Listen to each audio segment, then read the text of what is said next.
Seated. For this special sitting, we're just hearing one case.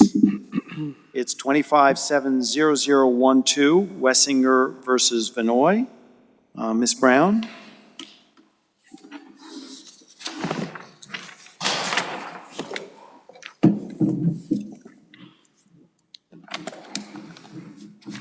Thank you, Your Honor, and may it please the court, Elizabeth Brown on behalf of the warden.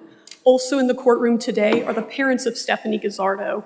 Stephanie, along with David Breakwell, was murdered by the petitioner over 30 years ago. Due to the heinous nature of those murders, a Louisiana jury sentenced Wessinger to death. In vacating his death sentences, the district court committed a litany of errors that provide 5 independent bases for this court to reverse, as we outline in our briefs.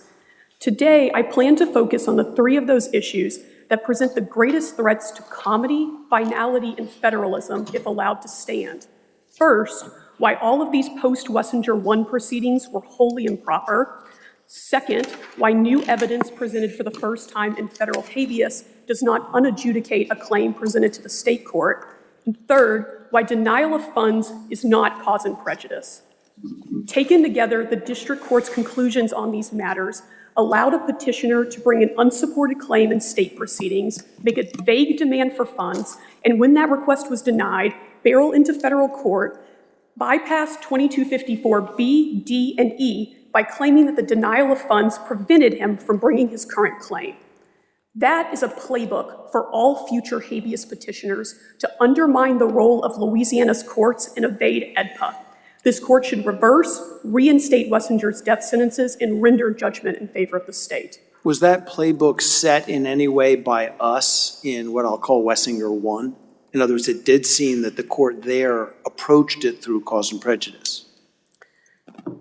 I mean, I think the best way to understand what happened with Wessinger 1, Your Honor, is that the court, it came up to this court where he argued, or he had basically admitted, that the only way that his claim could possibly prevail is if this court were to treat it as procedurally defaulted and consider all this new evidence he brought for the first time in state court and to not apply AEDPA deference.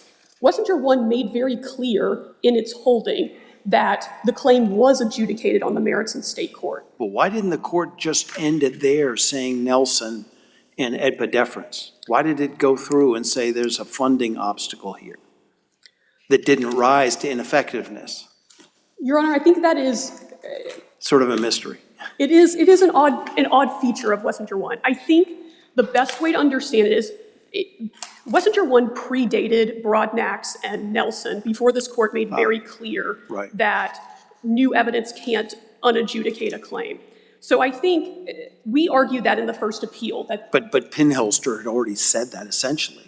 I agree, Your Honor, that Pinholster made it very clear, and really, I guess just you know, and I want you to go to your full blueprint, but I see that the Nelson argument is very powerful here. It just, things went a little awry, and the district court seemed to pick up on the cause and prejudice analysis. So I'm less sure it was sort of a gambit of the defendants here. It seemed to be the route and the path he was put under. This is your third point. You're going to say it doesn't succeed on that path anyway, correct? Well, Your Honor, I mean, it was not this court that put us on this path. It was Wessinger back in 2012. I mean, I think this is a very old habeas case. Right, but can we look through Wessinger 1 to get back to 2012 and apply AEDPA Nelson deference to that ruling?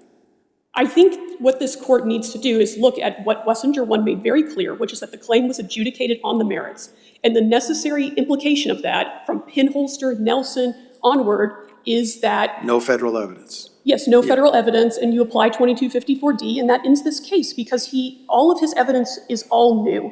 And I don't think he's going to get up here and point to anything in the state court record to show otherwise, because as we point out, the state court record as to evidence of abuse or brain damage is Wessinger's own statement, and you can go read the transcript from Dr. Rosto's testimony in the penalty phase at ROA 6650 to 6651, that he was not abused, he had a happy childhood, and his only medical complaint. Is there any record evidence, though, that Hecker knew of the head trauma before Dr. Rostow testified?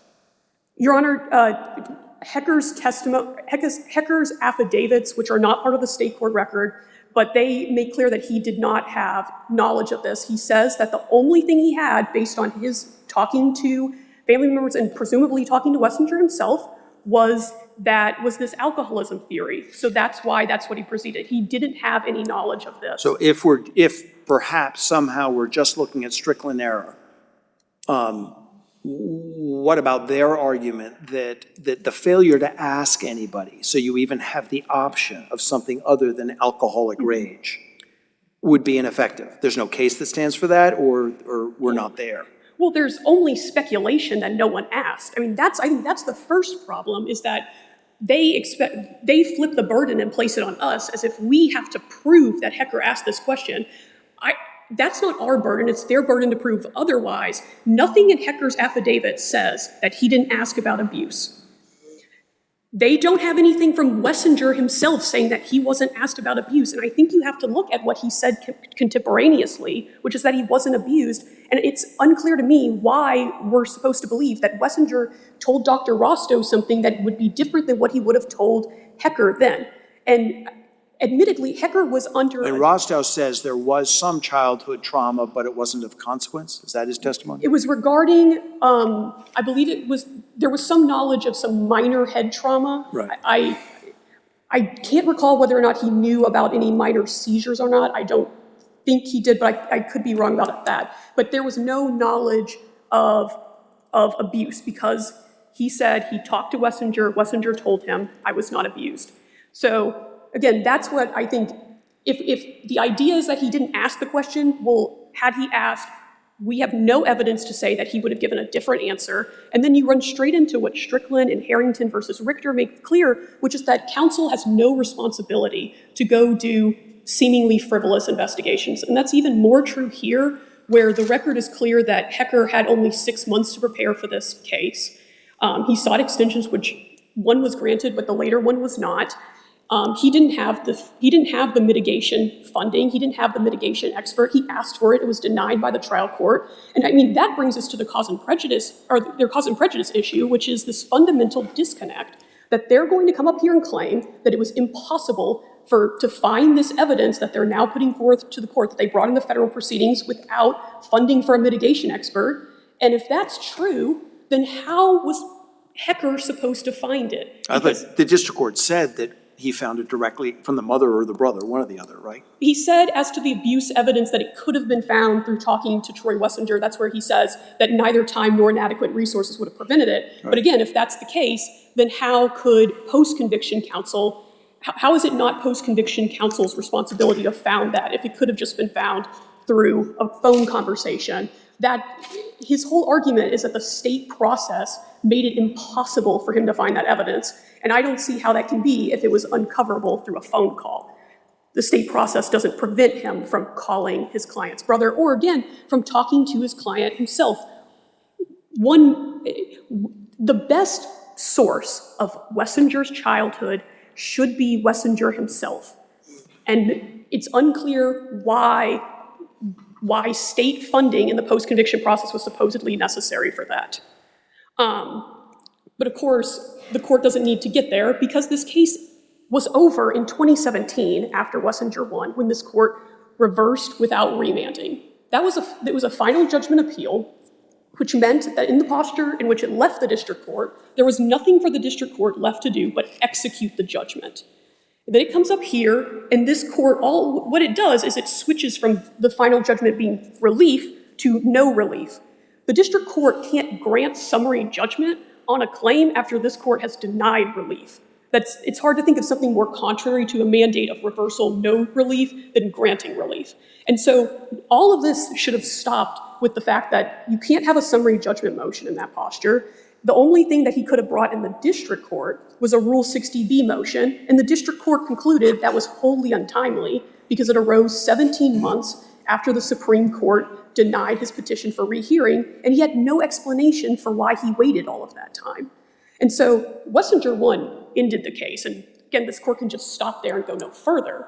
But if it wants to go to the next step is whether or not EDPA deference applies under 2254D. And as we were talking earlier, Judge Higginson, The state court record is obvious that this claim was adjudicated on the merits. That's what this court recognized in Wessinger 1. That's what this court held in Wessinger 1. And I think that's a necessary part of the Wessinger 1 conclusion as to why they thought his post-conviction counsel wasn't ineffective. Because I don't think this court would have said that he was constitutionally effective had he not presented his ineffective mitigation assistance claim to the state court. I think there would have been enough there to say that maybe you could have had a claim that you should have brought. Of course, on the actual merits, there wasn't ineffective assistance of counsel at the penalty phase, but I don't think this court says that Gislason was constitutionally effective if he failed to raise the claim at all in a posture that made it adjudicated on the merits. Counsel, can I ask you a civil procedure question? Of course. So, in 2015, the district court issues its erroneous judgment awarding relief to Mr. Wessinger. 2017, our court reverses, as you point out, without specifying anything more, just says, hey, district court, what you did, the correct answer is the exact opposite of that. So it's not granted, it's denied. The district court does nothing for 19 months or something, so there's no additional, it's not like the district court enters a new judgment. All that is sitting on the district court docket in 2017, 2018, 2019 is the judgment and the mandate of our court. And then there's a 60B motion. So just assume for the sake of discussion that the 60B motion had been filed timely, which it obviously was not, but just assume that it was. What is the judgment that would be, what relief, I'm sorry, put it differently, relief from which judgment is the 60B motion supposed to be operating under? The 2015 judgment is gone, the district court's one. All that's left is ours. Can you file a 60B motion from the Court of Appeals judgment? In very narrow circumstances where what you're raising is something that has changed after the appeal. So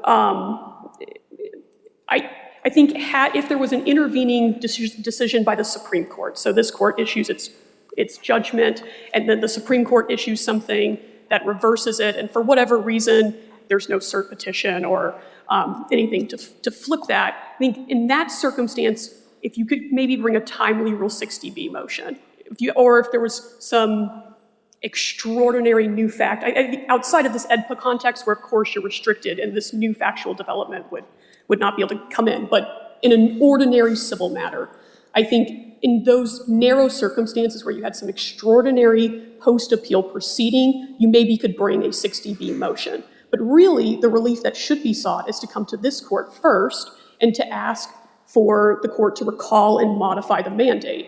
And that's what should have happened here, to the extent that there even was this open theory to possibly bring. Of course, our position is that it wasn't, because Judge Brady did not reopen the case in 2012 to allow this theory to come up to begin with. But assuming it was, that would be the posture to ask the court to recall and modify the mandate and say there was this alternative basis we had to overcome procedural default. The closest Wessinger ever came to something like that was in his petition for rehearing en banc, which at the end of his petition, he notes that he has this other theory and asks for the court to modify to allow a remand for the court to consider it. And this court denied the rehearing en banc and did not, based on that, modify the mandate. So those are the two things that could have happened. Of course, in habeas, as the Supreme Court has made clear in cases like Calderon versus Thompson, after this court denies relief on a habeas claim, the state is entitled to the assurance of finality. So the bar for such a motion is even higher than it would be in an ordinary civil case, because we've already gone through the initial direct appeal, the state post-conviction proceedings, and then a full round of review in the federal side.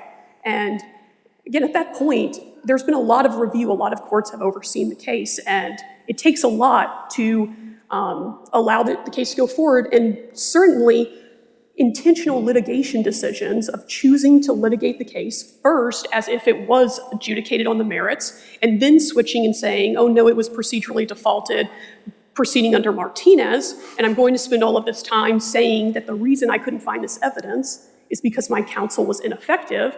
Certainly then turning around and doing a 180 and saying, oh no, actually, my post-conviction counsel was fully diligent. It was instead the fault of these external entities who didn't give me funding, that is not an extraordinary circumstance. Those are intentional litigation choices that parties are stuck with. And EDPA is all about preventing petitioners from doing this constant bait and switch with the state, which that's what this case has been.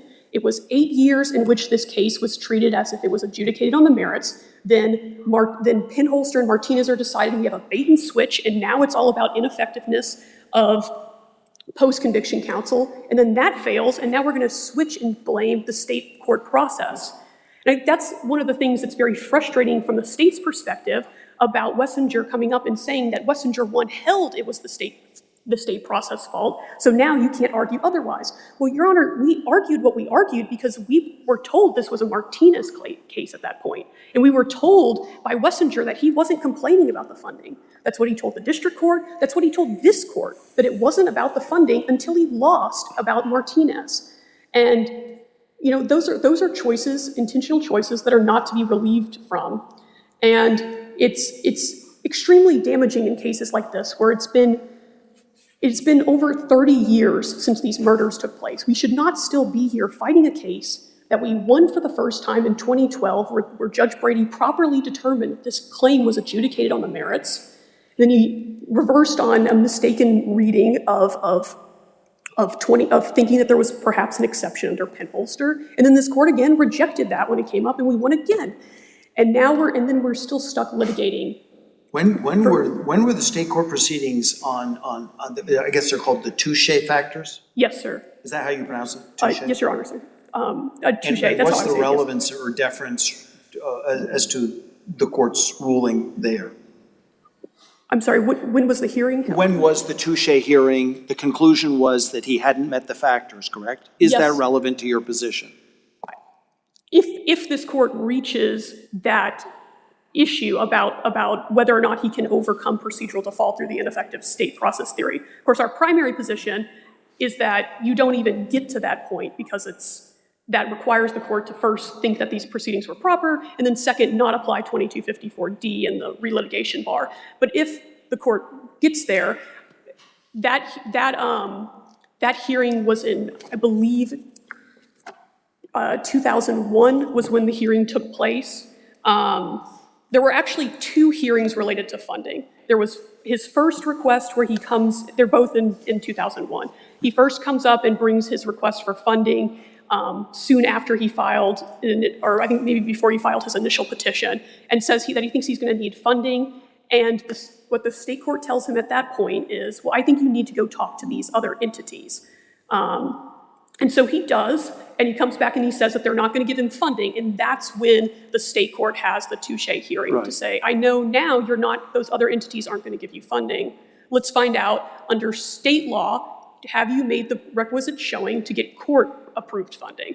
And again, that we agree, that is clearly entitled to, I wouldn't say EDPA deference, it's entitled to absolute deference. It's not even reviewable, is it? I mean, so touche is purely state law, Yes, right? yes, it's purely a matter of state law as to whether or not you've shown entitlement to state. And what was the basis for its conclusion that he hadn't met the factors? The state court's conclusion was that I think you have to kind of read between what the arguments were, because the state court hears the arguments from Wessinger's counsel and then from the state's counsel, and then says essentially that it agrees with the state that he hadn't made the showing of necessity at that time. So the state court's decision was that he didn't show the funds were necessary. Because he had the source of information from the family members? Or it didn't quite close the loop? It didn't give a specific reason as to why it thought the funding was unnecessary. I think my reading of it is that the request that was made was pretty vague. It was essentially a listing of all kinds of experts, ballistic experts, forensics experts. Some of it was about the penalty phase, others of it was about the guilt phase. And so it was essentially asking for experts as to everything. And the state argued, we're not here to relitigate the whole case. You have to show how this pertains to any of your claims that you're bringing here. And that was part of the disconnect. It seemed like it was, to the state court, I believe, an absolute fishing expedition. He didn't present evidence as to the particular costs, what experts he was going to hire, or any kind of clear direction. It just seemed like he wanted an infinite pot of money. And I think the state, understandably, there's no obligation to provide post-conviction funding at all. And so when the request that's made is extremely vague, it's very understandable why the state court is not going to just sign off on this kind of far-reaching relitigation of the case. And Counsel, I want to make sure I understand your absolute deference proposition. Yes. So in response to Judge Higginson. So Estelle versus McGuire says, questions of state law not cognizable in federal habeas can't take a bunch of state law violations, cobble them together, and make a due process violation. I take it the same is true when it comes to this, which is that if there's a state law hearing, a state law standard, a state court adjudicating it, and says you have these obligations under Touche or the Louisiana state standards, haven't met them, we can't then cobble those together and turn that into a federal constitutional claim. Is that so do we go back to the original line of inquiry, which is what is the standard that applies to the Touche hearing? There is not a standard because it's not reviewable. Is that, when you said absolute deference, I just want to make sure I'm tracking with you. As far as it pertains to this court, it is simply absolute deference. The state court made its determination, and that is what it is. Under state law? Under state law, this court cannot review that decision. So it's not a matter of, the state court could have said anything it wanted. This court can't review it. And I imagine opposing counsel will get up here and say, well, it wasn't a claim because that was the theory that the district court had, was that, well, this isn't a habeas claim, so therefore it doesn't fall within 2254D. But it's not a matter of 2254D because it's not reviewable at all. It doesn't matter that it comes up, that it's raised as a cause and prejudice theory. This court simply cannot review the issue. So it doesn't matter why the state court said what it said, but it was a reasoned decision, nevertheless. It shouldn't be reviewed, but it's not like the state court just was willy-nilly rejecting the availability of funds. Even though funds were not required, there was a pathway by which funds could have been acquired.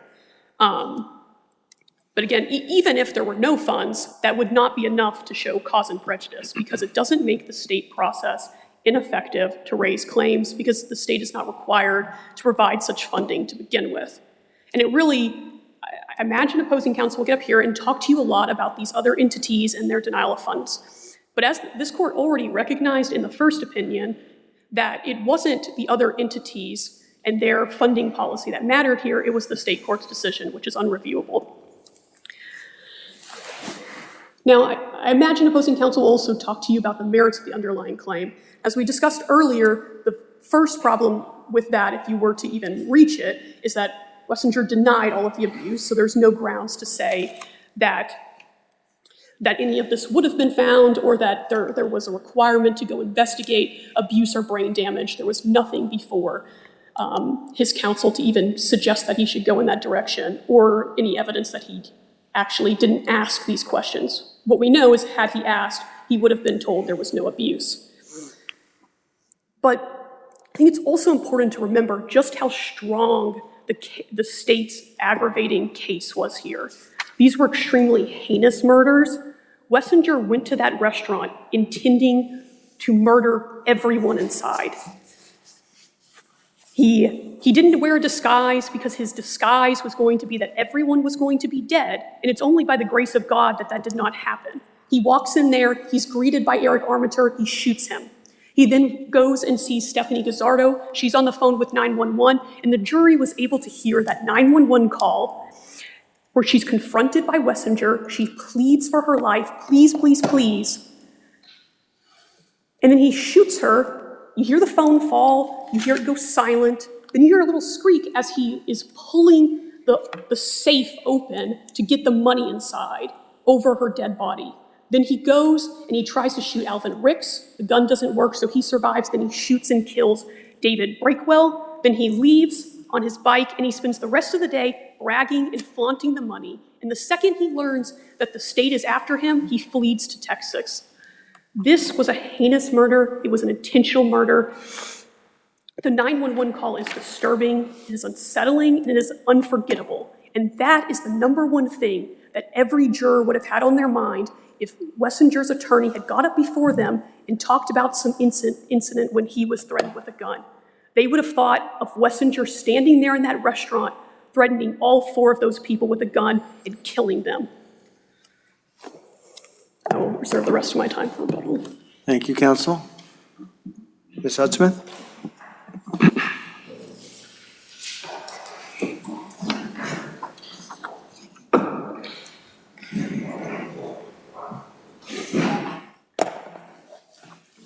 May it please the court, good afternoon. I think we have to get back to where we started this afternoon, at 4 o'clock in the rain. And that was with your question, Judge Higginson. I can't quote you for sure, but it was about, did this all start with Wessinger 1? Well, Wessinger 1, we know it established that mitigation IAC was raised and ruled on, correct?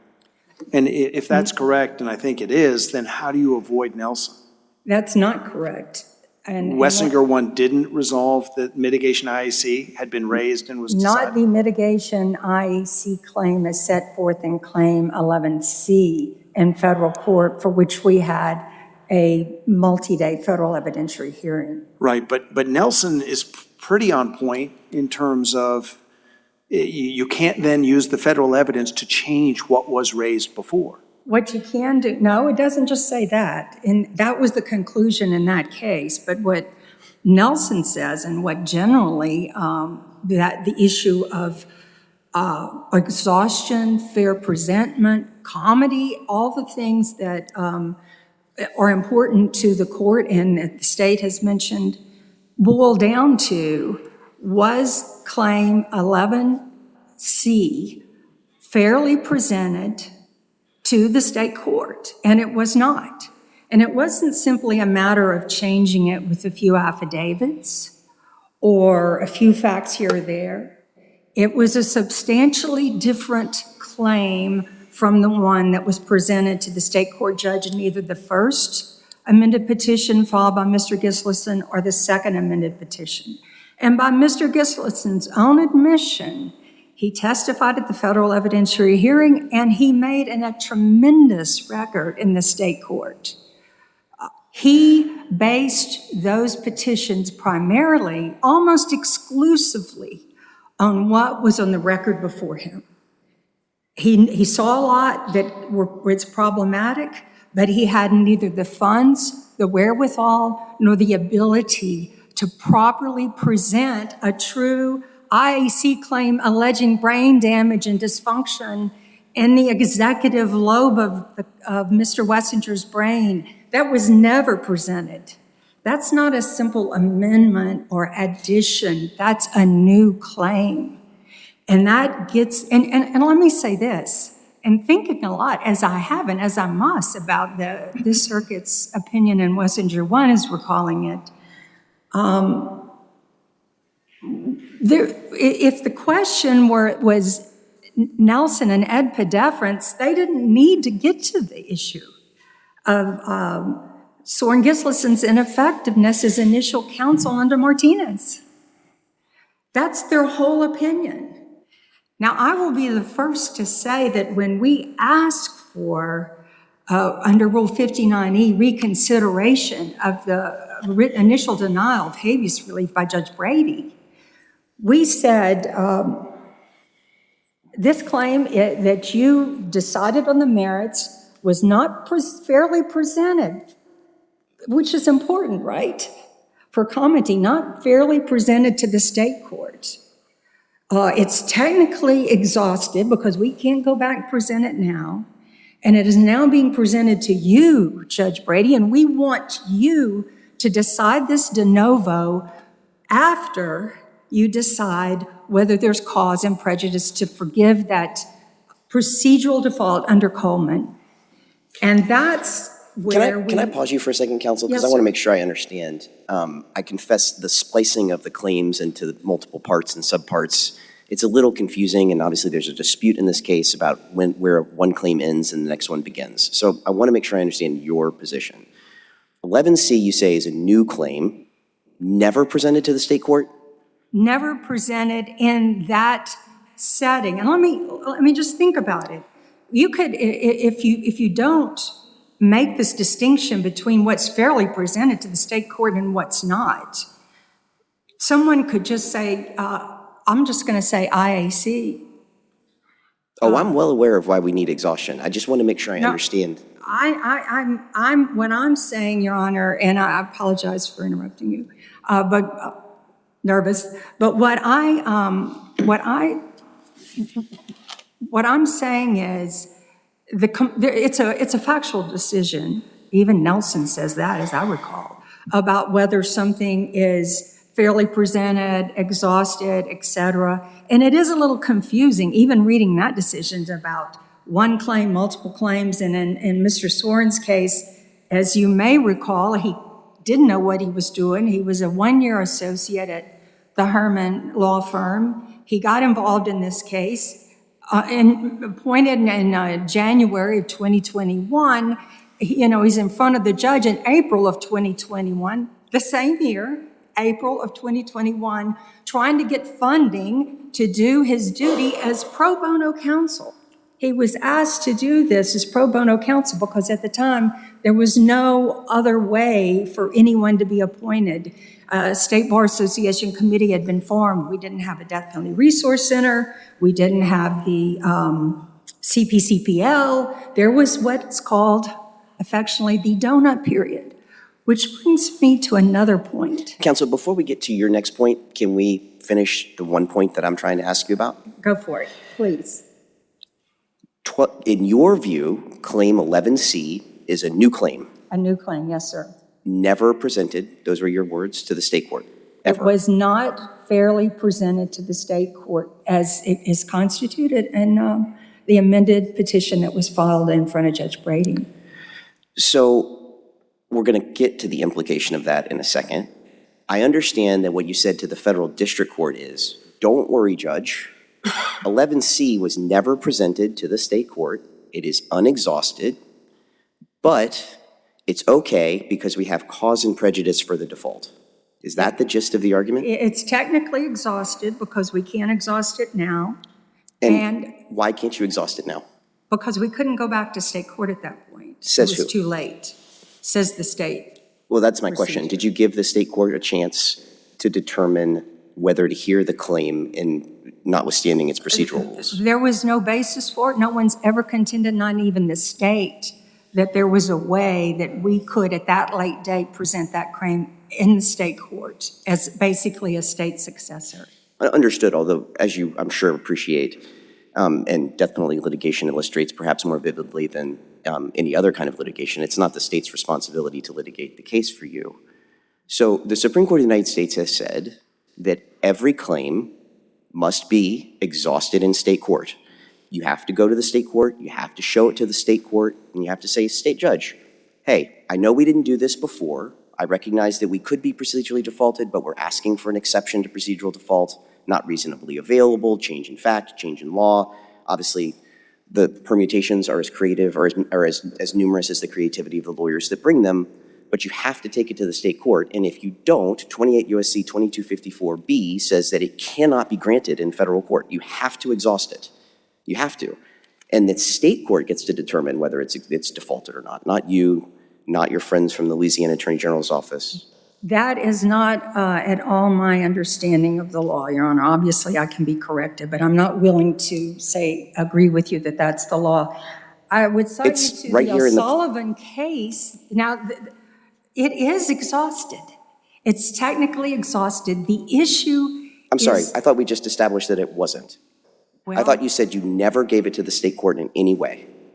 we didn't because it's too late, which makes it technically exhausted, which means the real issue before this court, and I'm going to just make reference to the O'Sullivan case, which basically addresses that, including Judge Stevens' dissent, which they agreed with, about the difference in interplay, which is complex.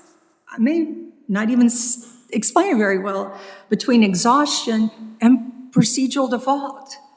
Exhaustion means that you have fairly presented the case to the state court. And if you do that, and the state court says, we appreciate you showing us the claim, but it turns out you should have done it earlier, you should have done it in a different way, then it's defaulted, right? The concepts are absolutely related. You're absolutely right to point out that they are related, but they are distinct, and they're distinct in really important ways. Now, it might be that you did in fact exhaust this because it is in fact an old claim and not a new claim, right? So there are ways around this, but that's why I was asking you at the very beginning of this, if you think it is a new claim, and if you think it was never presented to the state court, and the state court never had a chance to adjudicate it, then it's unexhausted and barred under 2244B, end of case. So then the next question I have for you is, even if we're wrong about all of that, did you exhaust the ineffective assistance of counsel claim? That is the source of the cause and prejudice. Did you exhaust that in state court? The prejudice of Mr. Gislason?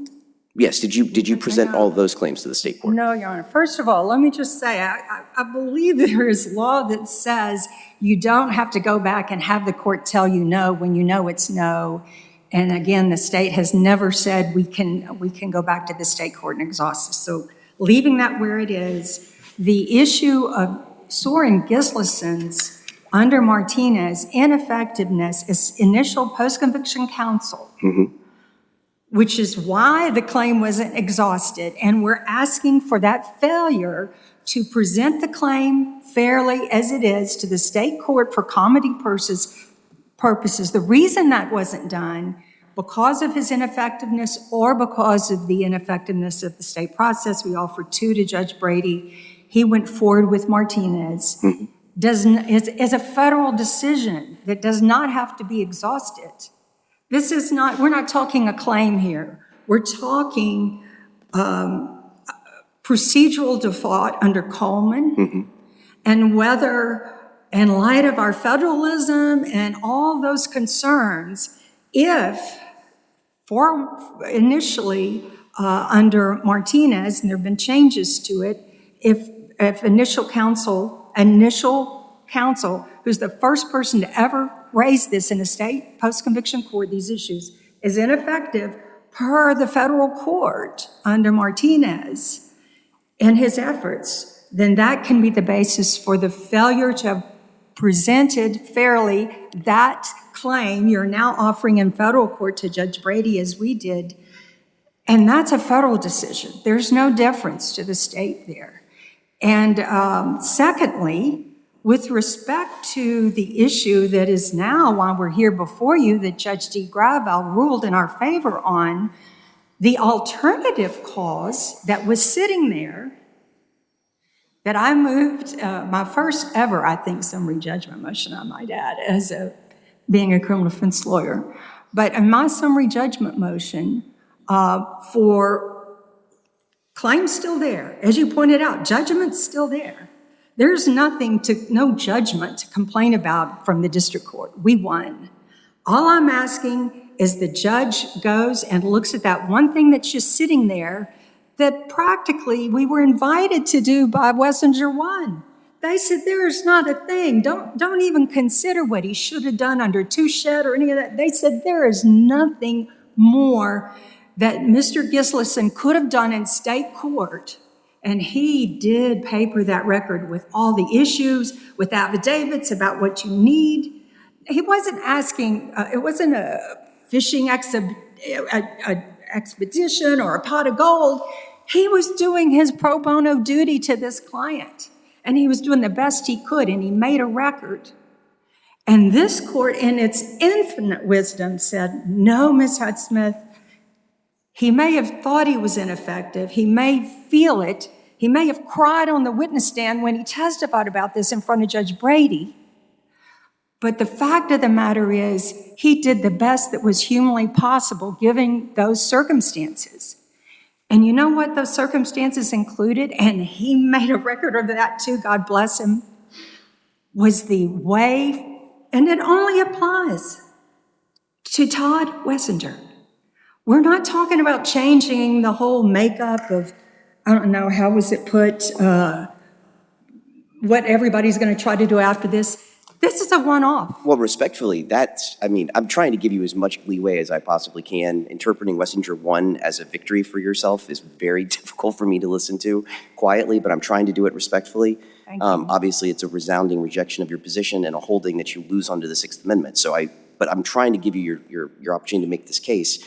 But the idea that you could do this maneuver and it would not drive a truck through EDPA is, I can't let it go, because, your view, if I'm understanding it, is you get to go into federal court and create a new claim with new facts, a new evidentiary hearing, never presented to the state court, and then use that to get de novo review using an ineffective assistance of state habeas counsel claim that's never presented to the state court either. So that is a pot of gold, and that would be the kind of thing that would be truly path-breaking and perhaps fodder for summary reversal by the Supreme Court of the United States, because it's just, that would mean that these ineffectiveness claims completely escape EDPA and provide de novo review for everyone in federal court, because everybody wants to come in and use, notwithstanding the prohibitions on evidentiary hearings under 2254E, notwithstanding Cohen versus Penholster and all the Supreme Court's instructions about this, notwithstanding the presumed correct factual determinations that are also in 2254, everybody wants to come into federal court and say, I would like to develop new facts here, notwithstanding what I did in state court. And then this would be a perfect roadmap for them that would apply to everybody, yes? It would not, and this is why. Because nobody else has what Soren Gislason was faced with and essentially recognized by Wessinger 1 with respect to the ineffectiveness of the state post-conviction system to effectuate the rights of Mr. Wessinger when he was representing him in state post-conviction. And Your Honor, I hear what you're saying. I acknowledge that we're asking for a lot, but I believe under the law we're entitled to it, because ultimately this whole system of EDPA and federalism and all that we all understand in comedy and respect, if the state's not going to do what they're supposed to do, if they're going to make it impossible for a good, decent human being pro bono lawyer like Mr. Gislason, one of my heroes, to go in there and fight this battle without much support from anyone, the state said, as a matter ultimately of policy, of a LIDAB board policy, you will not get any of the money we've given to CPCPL because you were pro bono, because you answered the door when the Judge Berrigan and Judge Barbier knocked and said, would you do this pro bono because we're all we've got. So that's what I mean when I say this is a very unique and unusual situation. But yes, what it ultimately means, what Judge D. Gravel found, is that, yeah, we are entitled, because Penholster deals with claims that were decided on the merits. This wasn't. 11C was not decided on the merits. And you know why? Because of the state. And so you as federal judges should not be so deferential to them when they had every opportunity to do the right thing and was presented to it by Soren Gislason and said, no, no, no. You know, he said, I went to the judge, my hat in hand, and said, it's April 10th. You said I have to file something. I can't do it, Judge. He gives them to June. I'm a little confused. We did say in Wessinger 1, Gislason was not ineffective. That's right. Okay. So how does that how does the funding obstacle, impediment, whatever we want to call it, relate back to Hecker? No. We're talking, okay, my fault. Let me clarify. That's a good question. This is right now, I'm not talking about Hecker. If you want to talk about Hecker, that's a separate question. Well, we have to. I'm talking about Counsel, we have to get to Hecker. Yes, we do. For you to prevail. Okay, do you have any Strickland case where the mitigation of IAC is based on evidence that the very witnesses that lawyer put on the stand? Can you know any case where we've reversed based and found IAC when the witnesses who had the information were the witnesses that the attorney put on the stand? Okay, first of all, there's no evidence, despite what the state may have alleged, that Mr. Hecker asked anybody anything other than what he asked them on the witness stand. Because if... No, I'm just asking you, can you think of a Wiggins claim premised on evidence that the very witnesses that the defense attorney did put on the stand. Can you think of a case where that's been found? I can think of many a case where a defense attorney said, I didn't do any investigation, I didn't have any mitigation witness, and as the evidence showed with the brother Troy Wessinger, he got those witnesses there, and Mr. Hecker briefly talked to them before he put them on the witness stand.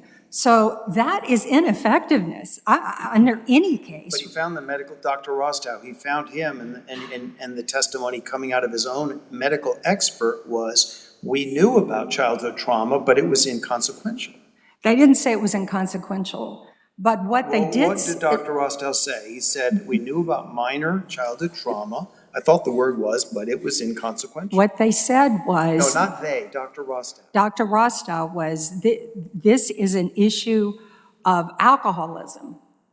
No, but And he he spoke about didn't- you don't think he ever said anything about I don't recall him saying anything about childhood trauma. He may have, Judge. I could be wrong. You know, there's a gazillion documents here, and I apologize to y'all for all the pleadings, but it's a tough case. It's an important case. They've asked for more time. I've asked for more time. They've raised new issues. I've raised new issues.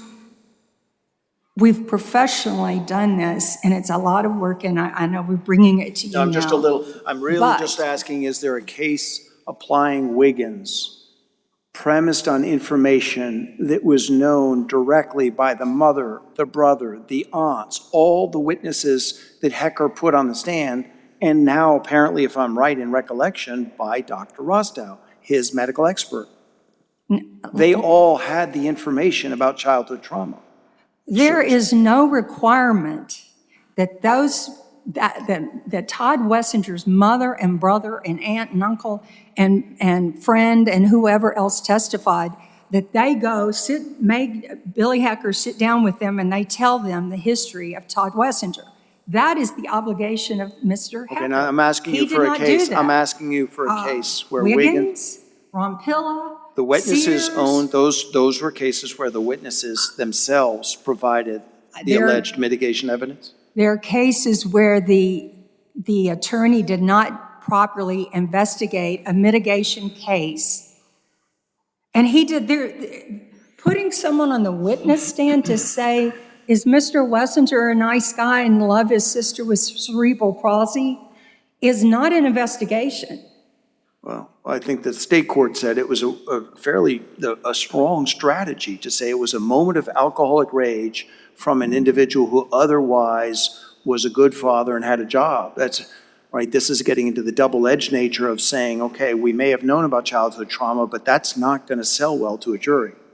There are tons of cases, Your Honor, in which it's not double-edged to have an executive functioning hole in your brain because you had a pediatric stroke. That's what Dr. Woods ultimately testified to. So no, this is not, you might want to know that Mr. Hecker said, I didn't even prepare these witnesses, I didn't talk to them. We've read the affidavit, Mr. Hecker. I mean, is that enough under the Sixth Amendment? Is that what you're saying? No, well, you're the one who's arguing to us, counsel. It is not. That's my answer, and that's my argument. It is not. I mean, it is absolutely not effective assistance of counsel. And two federal judges have said so. Can I ask you about Nelson? The state relies on it heavily, and you don't discuss it or distinguish it.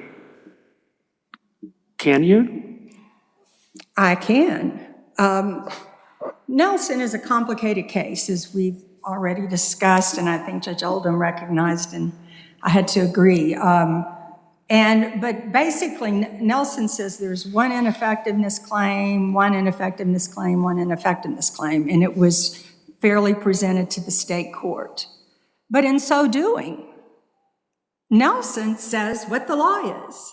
What I'm arguing to you, and that is, one, it's a factual determination, highly factual. So you got to look at every case.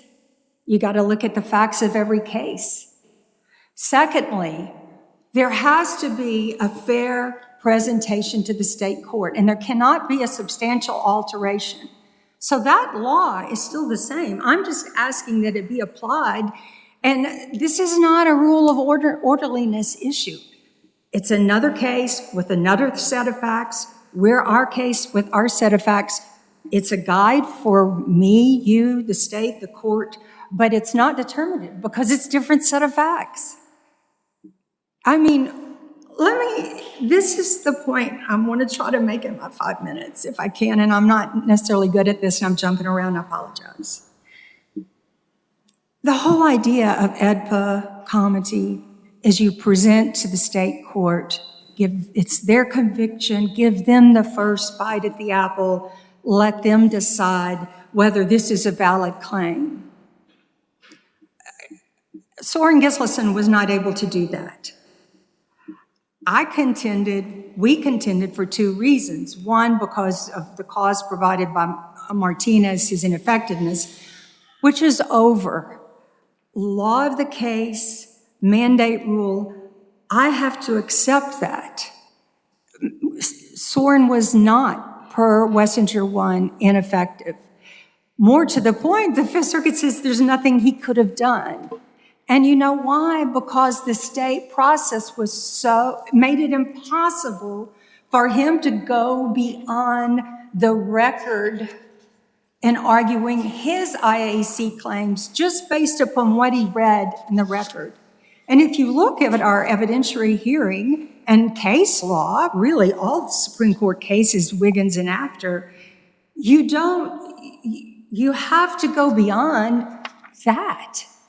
He had to do more. Any lawyer can read a record and raise an issue. Post-conviction is post-trial. It's beyond the record. He wasn't able to do that. He didn't do it because of state policy making it impossible, because he was one of those pro bono attorneys who volunteered during the donut hole and couldn't get any of the money that was available.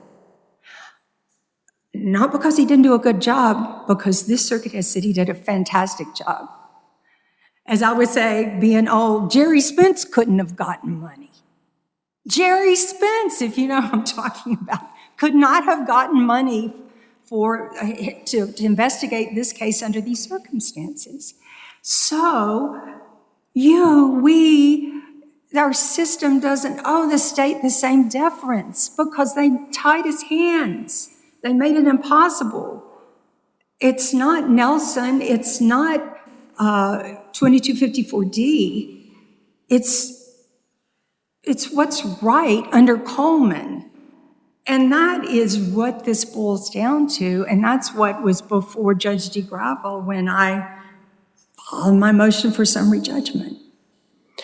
What is your best case for the idea that we can hold that the state courts erred under state law and the Touche hearing? The Touche hearing is history, because in Touche he was talking about being ineffective because of not having money. What's really at issue, and this is what we argued to Judge DeGravel in the motion, and what was amazingly enough supported by the record, is that there is a state policy that said, you pro bono attorney, I don't care who you are, I don't care what federal judge asks you to do this, you do not get money. A policy that ultimately was changed because the Louisiana Supreme Court said, if you don't fix this, that's going to be an issue of due process and equal protection. We cannot have it. And it was ultimately fixed, which is why I get back to the rule of orderliness. I'm not sure you quite answered the question. I'm sorry. Other than the footnote, what's your answer to the Touche hearing and the fact that the state courts facing Attorney McGee said you had it right there from the mother? The trauma evidence was told to you by the mother. I'm sorry, that what was? The mother was the one who informed them. They didn't need more experts. The mother had the information. Mr. McGee, I think it was then, said that's where it came from. I'm not sure what you're talking about. I will say this, that excuse me, but I lost my train of thought. This is the thing. That's a Hecker issue. We're talking about a Gislason trying to do his due diligence and post-conviction issue, and because he wasn't able to do it, because, like in Michael Williams that I cite in my brief, because it doesn't matter that the judge maybe validly denied the motion for funding because enough wasn't shown, although he showed a lot. But the point, and maybe they validly denied the writs on touche, but it didn't change the policy. The judge could have ordered him $5 or $5 million, and under the policy, he would never have gotten it. And there's nothing that says you do this work without a mitigation. Even the Fifth Circuit and Wessinger 1 said, of course you need a mitigation person. That's why Soren was not ineffective. He wasn't supposed to go out and knock on those doors. Hecker should have had a mitigation, Soren too. Thank you, counsel. Ms. Brown? Thank you, Your Honors. A few quick points here on rebuttal. I didn't hear any answer to how to get around the self-defeating conundrum.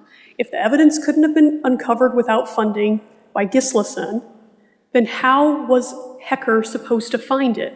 We posed that question in our briefing. They had no answer for you today, and that ends this case because he needs it to be true that Gislason couldn't have found it, but Hecker could have, even with the same lack of resources. Again, this court really needs to just follow what Wessinger 1 made clear. First, that this case was over. They denied relief. There was no remand, no availability for additional proceedings. And then that this claim was adjudicated on the merits and all of the consequences of that. Again, I think if you look back at what Wessinger 1 said, it pointed out that Gislason raised this issue about a failure to introduce evidence regarding his medical history. If you go look at the petition itself, if it's ROA 12828, there the petition points out, and it says that Billy Hecker failed to investigate Wessinger's medical history. That's still the claim here today. A failure to investigate the abuse, a failure to investigate the medical history to find the supposed brain damage. It's the same claim all the way through. All that has changed is the evidence supporting it. And Nelson makes clear that doesn't change whether or not the claim was adjudicated on the merits for purposes of 2254D. And Penholster bars the new evidence. So this court is stuck with the state court record. It doesn't matter that there wasn't an evidentiary hearing. It doesn't matter that funding was denied. The state gets to run its own process. And if we were to say there are two tracks and procedural default is a separate and independent track, how would Shin, or does Shin, play into this at all? As far as regarding the evidentiary hearing issue, Your Honor, I'm trying to make sure I'm following. Shin versus Ramirez makes clear that you can't have a hearing as to procedural default because it has to be regarding the underlying claim and a failure to develop. I think what Shin effectively says is you have to, based on the record developed in the state court proceedings, show your cause and prejudice. And then, as a separate matter as to the claim, you have to have a claim that wasn't presented to the state court in the first place under Shin in order to have an evidentiary hearing. And Shin says, we are not going to have an evidentiary hearing as to your cause and prejudice issue. If you had a claim that was not presented on the merits or was not presented to the state court, not adjudicated on the merits, and you are able to overcome cause and prejudice based on the record before the state court, then we turn to whether or not you can overcome the 2254E hurdles. But, as Penholster made clear, if the claim was adjudicated on the merits by the state court, you don't get an evidentiary hearing because you can't show that the state court made an unreasonable determination of the funds by citing a bunch of facts another reasonable determination of the facts by citing a bunch of facts that were not presented to the state court. That's unfair to the state courts. That's the violation of comity. And again, Wessinger 1 did not say that the state process was ineffective. What it said is that Gislason was impacted by the state court's decision not to award funds and not to have an evidentiary hearing, and that was entitled to deference. And this court was right about that. It's entitled to absolute deference. It can't be reviewed. The state court gets to run its post-conviction process, and that's not a violation of the due process clause by any means. And Judge Oldham, you talked earlier about exhaustion. And regarding the 2254B issue, what could have happened way back when, had Wessinger's position not been before 2012 that his claim was adjudicated on the merits. That was his argument all the way up until Judge Brady's original decision, was that this claim was adjudicated on the merits. He could have at that point said, I have this new evidence, I want to return to the state court, and asked for a Rhine stay to go exhaust the claim. He didn't do that, and then it was adjudicated. And of course, it is much, much too late to seek a stay now and to return to the state court. He has to live with that litigation decision and that failure to exhaust the claim to the extent that's even true. Again, we disagree with that. It took the jury only 35 minutes to find Wessinger guilty. We should not be here 30 years later, still fighting for the justice owed to Stephanie Gazzardo and David Breakwell. We ask this court to reverse, reinstate Wessinger's death sentences, and render judgment for the state. Thank you, counsel. We appreciate the arguments today. The case is submitted, and we stand in recess.